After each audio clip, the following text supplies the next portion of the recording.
You have to have two senses. You have to have a sense of how terrible the world is and could be.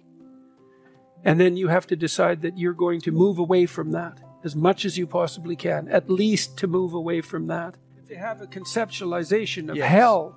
Yes. And to be properly terrified of that, and to understand that that's a place that you can put yourself and drag other people into, and that it's sufficiently real. And that's the proper message of the 20th century. And then to think about how you might improve yourself incrementally so that that probability decreases, and then you can start to develop a vision of what things might look like if they were better, and strive towards that. And partly what I'm doing now is, for me, trying to clarify the relationship between meaning and responsibility, which I think is, of all the things that I've been talking to people about, probably the most useful, to help people understand that you need a meaning in your life to buttress yourself against the tragedy and the malevolence and the betrayal, and that you find that fundamentally in adoption of responsibility. Now that can become excessive, if it's too one-sided and you don't see a part for other people to play. But fundamentally you need to carry a weight that's Sisyphus, and that weight should be something that you truly regard as worth carrying. It justifies the sacrifices, it orients yourself in life, it provides you with a sense of meaning, it constrains your anxiety, gives you a certain amount of dignity, and it puts the world, it moves the world forward in a better manner. And I do believe that each of us every day decide with every decision whether we're going to make the world a better place or a worse place. And so that's meaningful for me. That's the essence of what I believe meaning to be, the instinct that orients you towards proper action in the world. It's the most real thing there is. One of the things that people don't understand too, it's not laid out very clearly, is that a virtuous path, so that would be one that's oriented to some higher order goal, is a lot more difficult and requires a lot more courage and discipline and strength than an impulsive criminal path, even though there's a certain romance that's associated with that. That's probably better than hiding in your mother's basement, but that doesn't mean it's the highest order way that you can possibly be.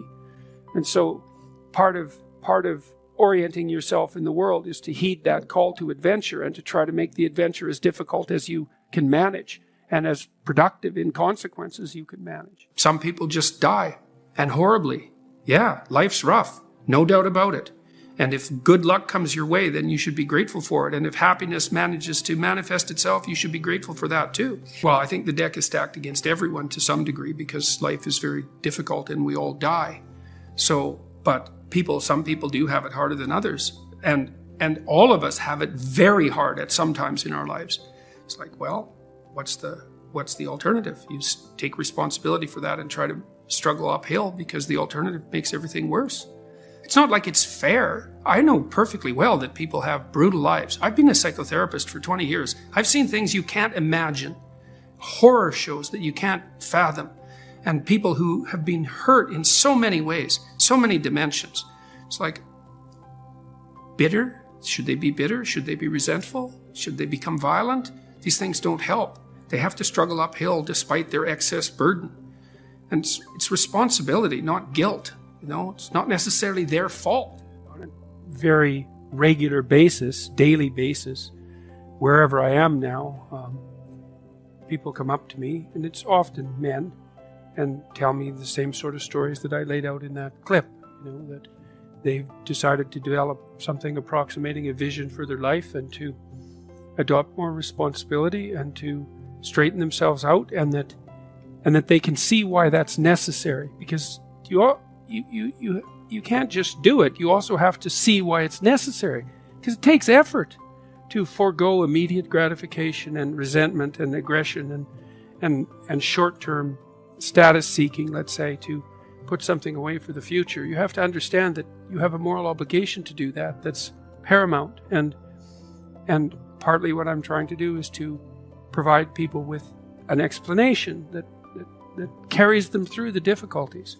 Because I do believe that every person who doesn't bring forth their potential into the world leaves a gap that's filled by something that's not good, and not good for anyone, not good for them, not good for their families, not good for the culture, And it's a real problem.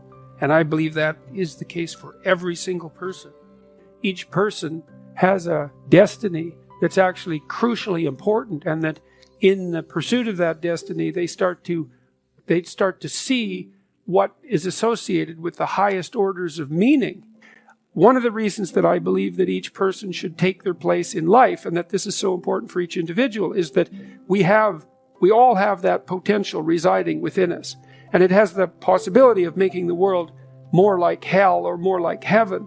And to the degree that we can have the courage and the faith to manifest that in a positive way, then we tilt everything in a positive direction. And that's not some naive sort of namby-pamby positive direction where everyone's nice to each other all the time. That's like the ongoing march of civilization that makes the world, that feeds people and cures disease and helps take care of children and keeps suffering under bay and keeps malevolence in check. And that's all part of that divine capacity that people have. And religious systems are an attempt to communicate that across the centuries. And it's not an easy thing to divine from them, but it's a very important thing to understand. And I really do believe that you leave a hole in the world if you don't fill the space around you with the destiny that's part and parcel of the best part of you. And it's not good. One of the things that has just blown me away in the last year, because I've talked to lots of people live, but also lots of people online. But it's more obvious live, and it's obvious in this theater as well, is that I've gone around and spoken, and a large proportion of my audience has been young men, under 30, something like that. And I've spoken to them a lot about responsibility. And what's so odd about this is that of all the things that I've spoken about, because I can see the audience and I can feel how the audience is reacting, because I'm always paying attention to all of you insofar as I can manage that. So I get some sense of how what I'm saying is landing, which you have to do if you're going to speak effectively to people. And what happens is if I talk about responsibilities, everyone is silent, just like they are now. Silent and not moving, right? Focusing, attentive. Say, pick up your responsibility. Pick up the heaviest thing you can and carry it. And the room goes quiet and everybody's eyes open. And I think, that always makes me break up. I don't know why. I was speaking to an English journalist today. He was going to write an article in Spectator magazine. And I was talking about this. And at the same point in the discussion, I had the same emotional reaction. I don't really understand it. I think there's something about it that's so crucial, because we've been fed this unending diet of rights and freedoms, and there's something about that, there's something about that that's so pathologically wrong, and people are starving for the antidote, and the antidote is truth and responsibility, right? And it isn't because that's what you should do in some I know better or someone knows better for you what you should do sense. It's that's the secret to a meaningful life. And without a meaningful life, then all you have is suffering and nihilism and despair and all of that and self-contempt. And that's not good. And so it's necessary for men to stand up and take responsibility. And they all know that and are starving for that message. And the message is more that that's also a good thing to stand up and take responsibility, because you're cursed so much now from when you're young with this notion that your active engagement with the world is part of what is destroying and undermining the planet and adding to the tyranny of the social systems. It's like, how about not so much of that, hey?